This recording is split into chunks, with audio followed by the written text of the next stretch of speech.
o julgamento dessa semana, né, a decisão ontem, inclusive acabei de publicar na minha rede uma reportagem, né, uma notícia, que eu fui no Valor Econômico, que saiu o meu nome, né, sobre a decisão final em relação ao tenente-coronel Mauro Cid, né, o que aconteceu no final do julgamento ontem, na leitura, e muitos, inclusive aqui nessa live, já tinham me perguntado sobre como ficaria a situação dos oficiais, os oficiais generais que foram condenados ontem, o próprio ex-presidente Jair Bolsonaro, que é um militar reformado do Exército, e foi me perguntado numa live aqui como que ficaria. Né? Inclusive fui instado a dizer que o Supremo, ia mudar a Constituição, já ia declarar direto a perda do posto e da patente desses oficiais. E eu acertei aqui junto com você, quando eu falei que o Supremo não iria fazer isso. E esse é o tema, nós vamos conversar um pouco sobre esse assunto agora.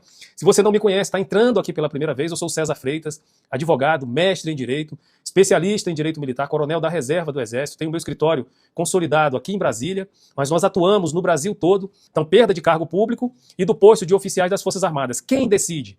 Então, se vocês puderam acompanhar o julgamento ontem, nós tínhamos ali desse primeiro grupo de réus, nós tínhamos 2 delegados de Polícia Federal que o Supremo diretamente já declarou a perda do cargo, daqueles delegados de Polícia Federal. Um é deputado, que vai ser a representação para a Câmara dos Deputados, né, cassar o mandato dele, mas o outro, né, que não tinha essa situação, o Supremo, quando transitar em julgada a decisão, ele já declarou a perda do cargo. E para os oficiais, nós vamos falar sobre esse tema aqui e especificamente sobre a situação do tenente-coronel Mauro Cid, que fez o acordo, né? E o acordo dele foi homologado in toto, ou seja, na íntegra, o acordo de colaboração premiada dele. E nesse acordo ali havia cláusula que nós vamos comentar um pouquinho aqui. A primeira coisa é, você sabia que o servidor público, certo? Um servidor público, um agente público, ele pode perder o cargo público dele em decorrência de uma condenação criminal? Então essa é a primeira pergunta que você precisa saber. E no caso dos oficiais das Forças Armadas, como que fica essa situação? Então foi o que foi decidido ontem e foi verificado ontem, ao final do julgamento, eu fiquei assistindo ali até o final, porque eu queria ver a manifestação da turma, né, do Supremo Tribunal Federal, naquela turma, sobre a questão da perda do posto e da patente dos oficiais que estão condenados nesse primeiro grupo. E o Supremo ali garantiu, né, os ditames da Constituição podem não ter sido da forma como estava, mas o texto constitucional, ele é claro, e isso o ministro Alexandre de Moraes deixou na fala dele patente, que a perda do posto e da patente deve ser declarada por tribunal militar.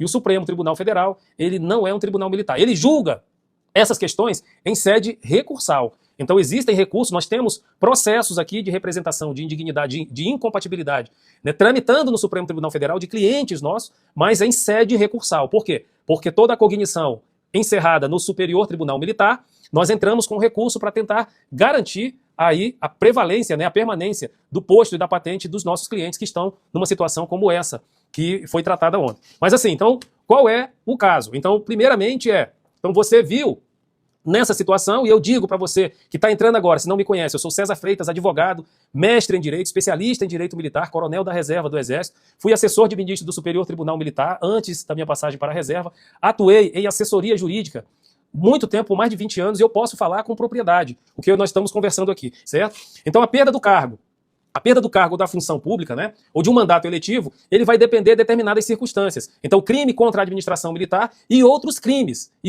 No caso dos oficiais das Forças Armadas, ele não pode perder diretamente o posto e a patente. Então, sofre uma condenação crime militar ou crime comum. Então, crime militar, o oficial das Forças Armadas, condenado por crime comum, com trânsito em julgado. Então existem situações pesadíssimas que envolveram, né, vamos dizer assim, ou envolvem, né, respondendo a processo, né, de militares das Forças Armadas que se envolveram em crimes pesados, né, no crime organizado, tráfico de drogas, né, determinadas situações que não são de competência da Justiça Militar da União. São crimes de competência da Justiça Comum. Mas que quando esse oficial ele é apenado, existe uma pena superior a 2 anos, Preste atenção que esse limite que eu coloquei aqui, superior a 2 anos. 2 anos são 2 anos, não é superior. 2 anos e 1 dia é superior a 2 anos. Então, até 2 anos, superior a 2 anos, essa pena, esse órgão que emitiu essa pena, no caso ontem, no julgamento, o Supremo Tribunal Federal, ele, ao publicar o acórdão,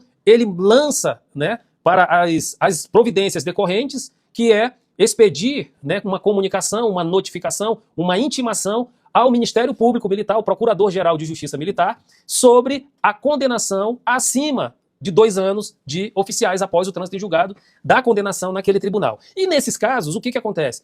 Sai todo o acórdão, todo o processo vai até a chega até a Procuradoria por meio desse expediente, que é um ofício, né, encaminhado pelo presidente, no caso do julgamento de ontem, o presidente do Supremo Tribunal Federal, encaminha a justiça, ao Procurador-Geral de Justiça Militar, o Ministério Público Militar, né, certo? Faço essa correção aqui porque o Superior Tribunal Militar ele vai processar e julgar a representação de indignidade e de incompatibilidade para o oficialato. Essa representação de incompatibilidade e indignidade, ela é formulada, ela é elaborada pelo Procurador-Geral de Justiça Militar. Então é uma petição, né, com o nome de representação de indignidade e incompatibilidade para com o oficialato, onde o Procurador-Geral lavra, assina e protocoliza essa peça com todas as provas decorrentes, que é principalmente a certidão de trânsito em julgado da condenação no Superior Tribunal Militar.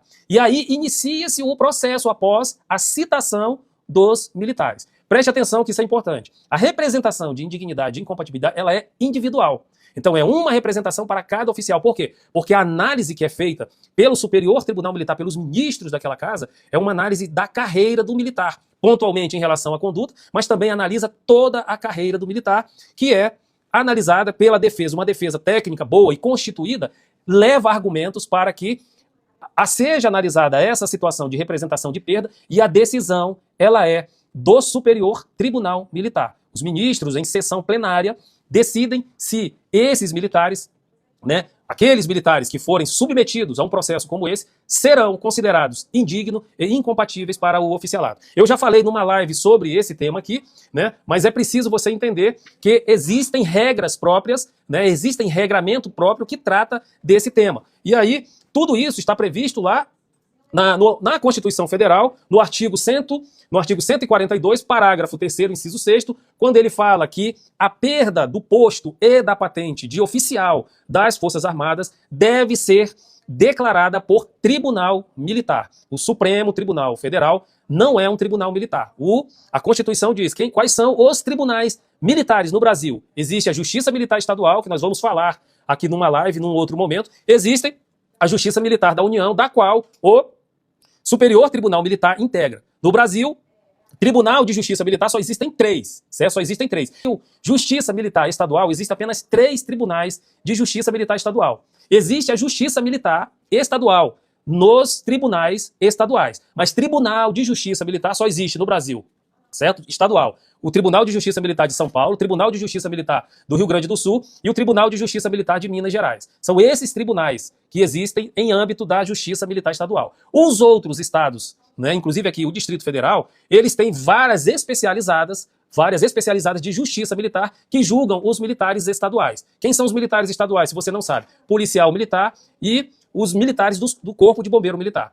Então, assim, tem uma competência diferenciada, mas a gente não é o objeto dessa live que a gente está conversando aqui agora, né? Mas eu vou falar desse tema mais à frente. Então, vejam só, o oficial das Forças Armadas, condenado a uma pena superior, já falei do limite, né? Uma pena superior a 2 anos, então falei do limite. O limite é, quando se fala superior, tem que ser superior, 2 anos e 1 dia. Superior a 2 anos, ele será submetido, né? Então ele poderá ser submetido a uma representação de indignidade, de incompatibilidade para com o oficialato, certo? E essa atribuição de fazer essa representação, ela se dá pelo Procurador-Geral de Justiça Militar, no caso dos militares das Forças Armadas. Se a pena, no caso, por exemplo, do Coronel Mauro Cid, que foi uma pena de até 2 anos, essa atribuição do Procurador-Geral, ela se esvai. Ele não pode fazer porque é o que fala a Constituição. A pena deve ser superior a 2 anos. E nesse caso, vai pegar absolutamente quem nesse tipo penal, nessa situação? Vai pegar o ex-presidente Jair Bolsonaro, o general Braga Neto, o general Heleno, o general Paulo Sérgio e o almirante Almir Garnier. Então todos esses militares reformados, estão com pena superior a 2 anos. E nesse caso, quando transitar em julgado essa pena, né, o Procurador-Geral de Justiça Militar deverá, né, proporcionar, né, elaborar uma representação, que é uma petição, uma representação de indignidade, de incompatibilidade para com o oficialato e protocolizar essa peça no Superior Tribunal Militar. A partir daí, inicia-se pelo Superior Tribunal Militar, é nomeado um ministro relator, um ministro revisor, e nesse caso vai se iniciar a citação dos representados, que são esses militares representados, citados, vão nomear advogados para fazer a defesa e a partir daí inicia a sua defesa. E qual é a cognição? Qual é o estudo? O que se defende, né, numa representação de indignidade, de incompatibilidade? Não vai se discutir mais a questão da pena aplicada porque ela está transitada em julgado. A representação de indignidade e incompatibilidade, ela vai analisar as questões morais. Não são as questões fáticas do crime, são as questões morais, as questões de ética, as questões de pundonor militar relacionado, né, na carreira, retiradas da carreira desses oficiais. E o que aconteceu? Aí é que muita gente às vezes acaba se pegando que não conhece, não sabe qual é o pensamento, como pensa um militar. Qual é o pensamento de um militar? Eu sou um militar da reserva do exército. Como pensa um militar da reserva do exército? O militar, ele aprende desde cedo a cumprir ordens, né? Hierarquia e disciplina, que foi falado muito ontem lá na sessão de julgamento, é a base de qualquer força armada no mundo todo.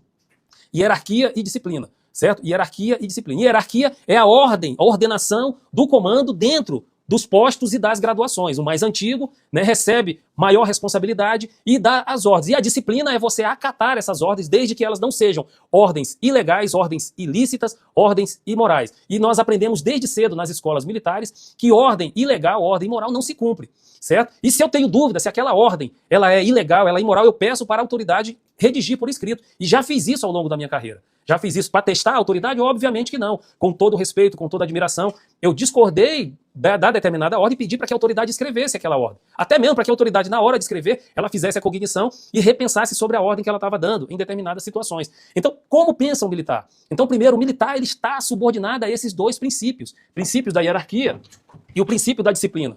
E o militar, quando ele recebe uma ordem, né, ele vai planejar, ele vai fazer um planejamento de como ele poderá executar aquela ordem da melhor forma possível, certo? Da melhor forma possível. Essa é a mentalidade que muitas vezes não se tem na hora de fazer uma defesa, tentar colocar como estava a circunstância, como se estavam vivendo aqueles militares quando eles receberam uma determinada ordem e tiveram que executar. Isso vale, preste atenção, isso vale apenas numa questão de guerra, de contexto bélico, né, de conflito, onde o militar precisa tomar uma ordem imediata, né, que eu já vi soldado tomar uma ordem imediata e atirar em uma determinada situação de invasão. O soldado deu um tiro, mas ele aprendeu a fazer aquilo dali. Eu estou falando isso num outro contexto. Por exemplo, num processo licitatório, onde um subordinado precisa cumprir uma determinada ordem e ele entende que ele precisa cumprir aquela ordem de qualquer jeito. Esse é o detalhe que muitas vezes é mal interpretado e o subordinado às vezes entra. Às vezes o ordenador de despesa. Às vezes o comandante disse para resolver, mas não disse para cometer ilicitudes, ilegalidades dentro de um processo licitatório.